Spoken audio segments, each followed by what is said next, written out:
Hello, this is Steve, and welcome to the first episode of Affinity in Modern. So right now, I'm going to be joining a two-man. I've been sort of blowing my points on sealed leagues lately, so I need to sort of grind out some points so that I can actually enter a modern league. So I'm going to join some two-mans and hopefully grind out some points. Okay, so here we go. I won the die roll, which is good, and I'm going to choose to play first. Okay. So, one thing you're looking for when you're playing Affinity is explosiveness. This hand has some explosiveness, that's for sure. One problem is only one creature. Obviously, that's not something I like to see, but I think I'm going to keep and see what happens. Opponent kept 7. Alright.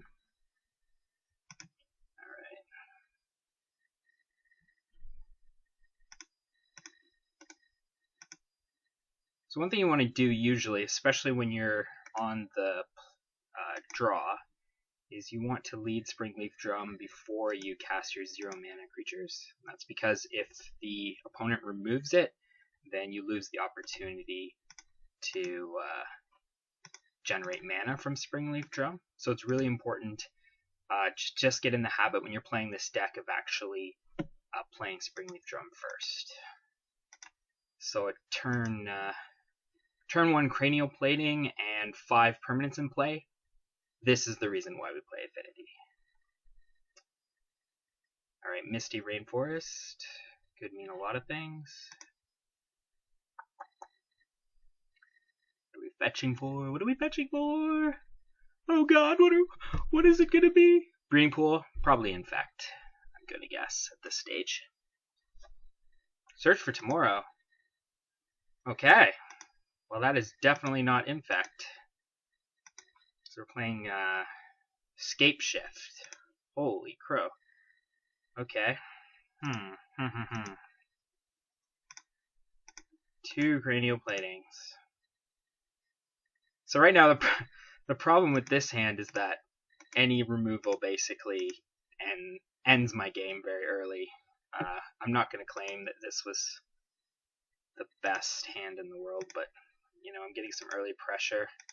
I'm sort of forcing my opponent to have some kind of removal, which is, with Affinity, that's kind of the plan. Force your opponent to have some way of answering your threats, and just be as aggressive as possible.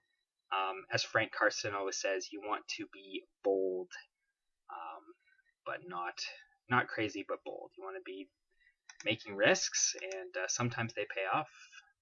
I'd say more often than not they pay off, and sometimes you get burned. So we'll see what happens here. This looks like counter magic. He's holding up a counter spell. Little does he know, I have nothing to play, except for just to equip this second Cranial Plating. Oh, Path to Exile. Yeah. Shit. Alright. Not exactly unexpected.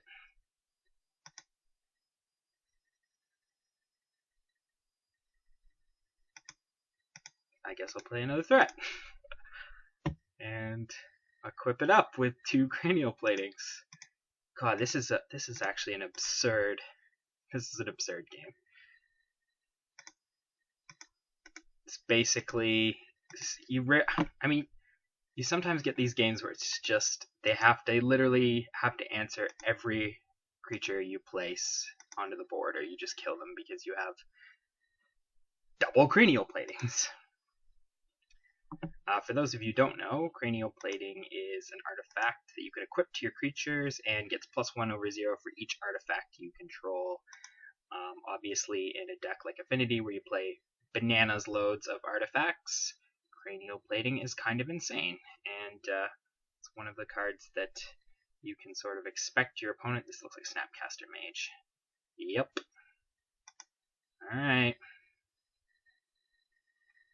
This is one of the cards that you can expect your opponent to pay a healthy amount of respect for.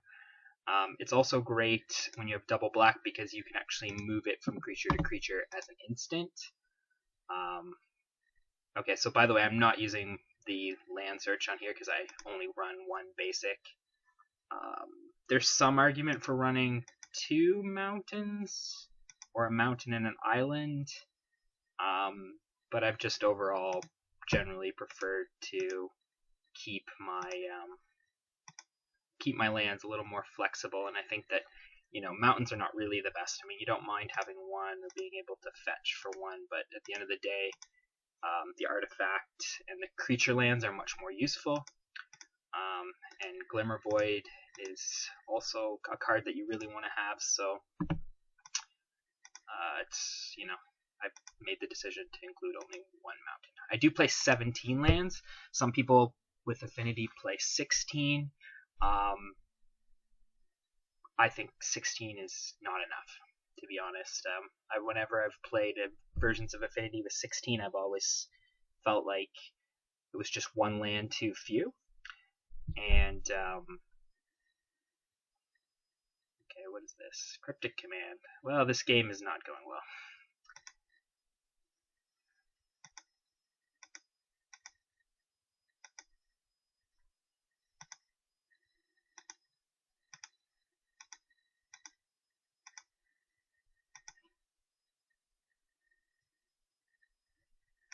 That was a good draw. I needed some diversity in my creature threats because right now everything's just getting answered 1 for 1, and with a deck like Scapeshift, they can answer my threats all day long. So I really needed some diversity in what was going on. So depending on what my opponent does, I may choose to activate my Blinkmoth Nexus at the beginning of my next combat as a way of avoiding having all the creatures tapped down due to Cryptic Command. See, I don't actually need to deal 10 damage in one go. I can actually, I might just be dead. No, I'm alright. I just need to actually do 5 damage because I have the Galvanic Blast as long as I can get that through.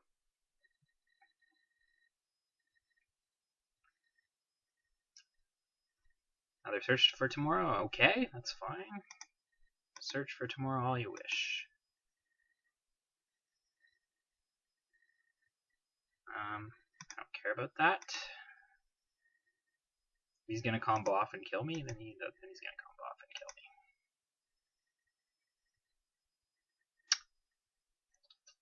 Okay.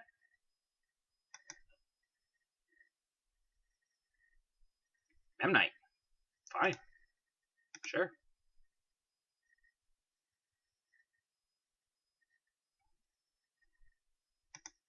Alright, so now I have to make a decision about this.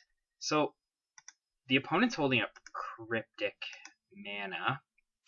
So I think what I need to do is sort of test him out and not activate Blinkmoth Nexus unless he actually plays Cryptic Command, because he could well have another one in hand. So I'm gonna swing in with Vault Scourge only, and just deal with removal if it happens.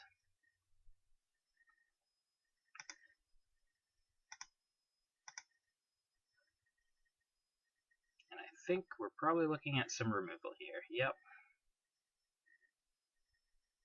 What is he playing?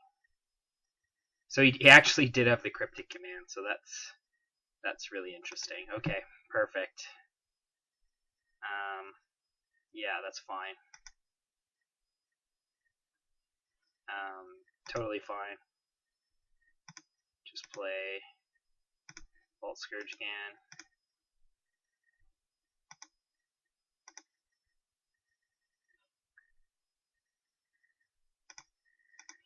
And equip it up.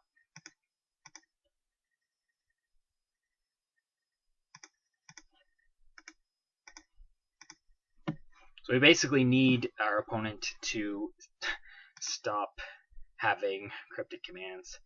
But he's got enough mana now that even if he has a Snapcaster, that's going to be bad for us. If he plays another land here, he can hold up Snapcaster, cryptic commands, so we might want to start to think about how we're going to diversify our attack. I also have to decide whether or not I'm going to use Galvanic Blast to the face or to do it to remove the Snapcaster. I guess it depends on how our opponent uses his mana here.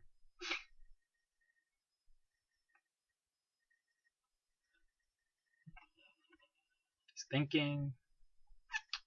Yeah, so let me see. If I remove Snapcaster,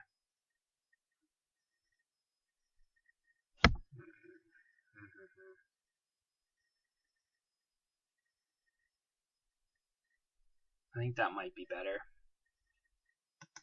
Nope. Now he's playing another creature, so I'm not going to use I'm not going to be using the Galvanic Blast as removal.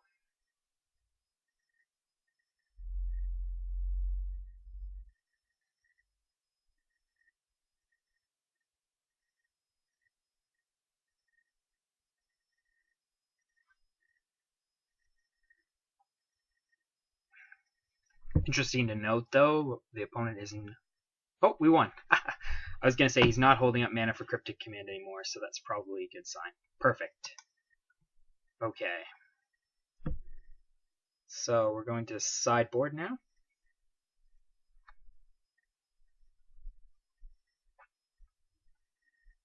Alright, so let's talk a little bit about the sideboard for this matchup.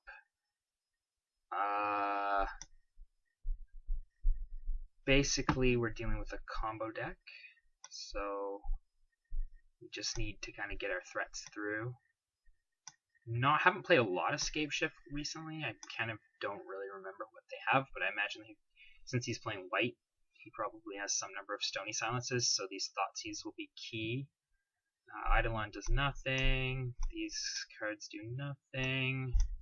Whip Flare, they don't really run any creatures except for like Snapcasters, so we're not interested in that.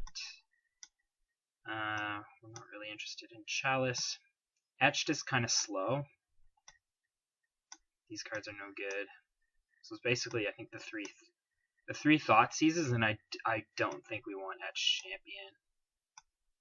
Just, you want to put pressure on them, and Etched Champion just doesn't really do that, and they have things like Cryptic Command to tap it down. So I think I'm just going to add the 3 Thoughtseizes. Basically looking to get a Stony Silence out of his hand. That's kind of my goal here. A lot of Affinity pilots kind of have to consider how are you going to deal with Stony Silence. My way of dealing with it is just 3 Thoughtseizes and hoping that the opponent doesn't have it. I mean, that some pros kind of advocate for having, just simply. Holy cow! Okay. There's a lot of seizing of thoughts going on here.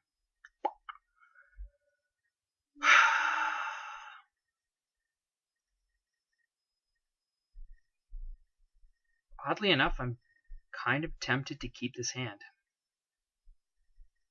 It's going to buy me a lot of time, and the opponent's mulliganed. It could be really bad if he has any removal. So I'd have to hopefully get that out of the hand. If I spike a land, I mean, this hand is just really disruptive and has a cranial plating. So, yeah. This is a very loose keep, but I'm going to keep it.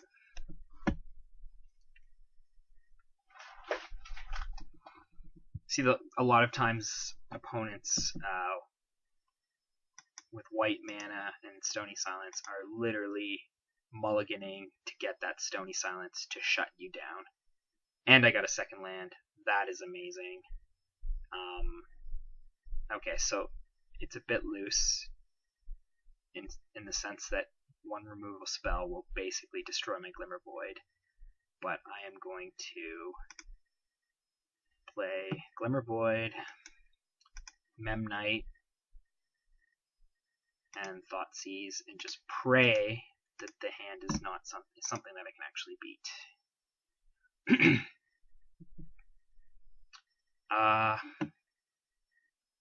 Wow. Okay. This is not a very dangerous hand at all.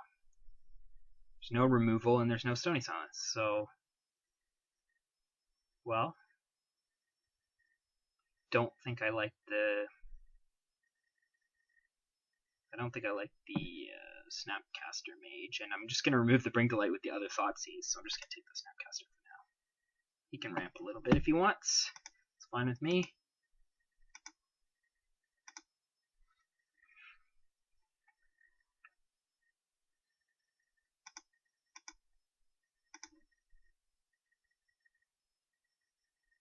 Okay, now I'm in a much better position. I have an Ornithopter. I have... I really want to put a clock on, so I'm actually going to play Cranial Plating now. Maybe not the best move, but I think it's better just not to mess around with a deck like this. And with the Ornithopter really made it so that I have a way to have evasion and use my Cranial Plating effectively next turn, as well as shoot out another Thoughtseize. And the opponent is now stuck on 2 lands, which is really good. And I got enough Thoughtseize. Okay, this doesn't happen every game, if you're wondering about that.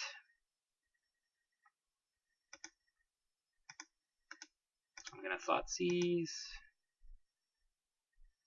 Opponent's probably gonna flash in the Snapcaster Mage. Yep. Because he wants to get value. He knows it's pretty much the only card he can play.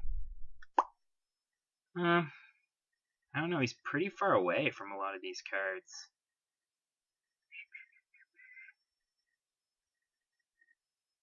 You know what, I'm still gonna... This is a tough one. I think I'm just gonna take the Bring to Life, just because these cards all sort of ramp, and the Bring to Life is the only thing that sort of does anything different. So, Coiling Oracle draws him a card or gets him a land, secure a Tribe Elder a land, search for tomorrow a land. Like, they're pretty much all the same, so I'm just gonna take Bring to Life. Even though that's like doesn't seem very relevant given that he doesn't actually have a forest.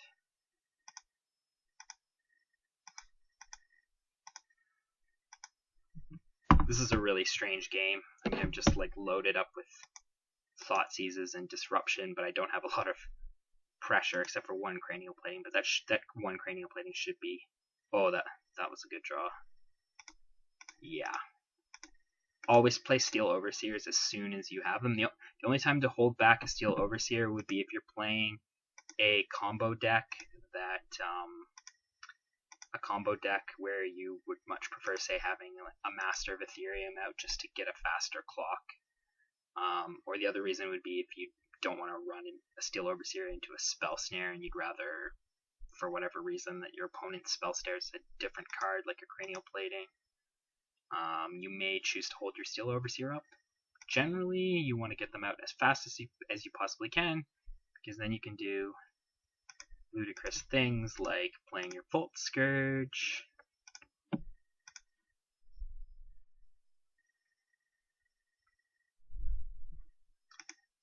and your Springleaf Nexus, your Springleaf Drum, sorry,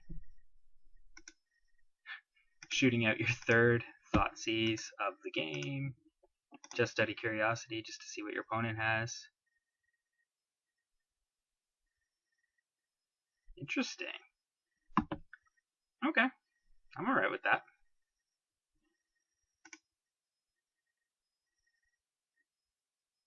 Sure.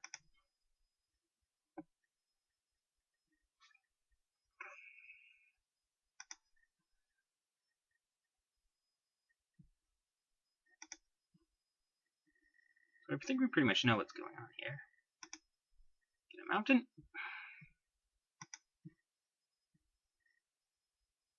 Ooh, Scapeshift. Bye-bye, Scapeshift. Alright, so I don't know, maybe there was a way we could have played that better, because now we're not really attacking with anything, but I feel like next turn we're going to be hitting him for quite a lot. He just keeps drawing blue, which is definitely not what he wants. I mean, there's no green at all. Seems like I wasn't the only one who made kind of a loose keep, and we win the game. So there you go. First match. Can't really say that I did anything amazing there. Just played my artifacts, attacked, and really the opponents kind of beat themselves with kind of a weak hand. So yeah, give me some feedback. Tell me how things went. You know, anything you would have done differently there.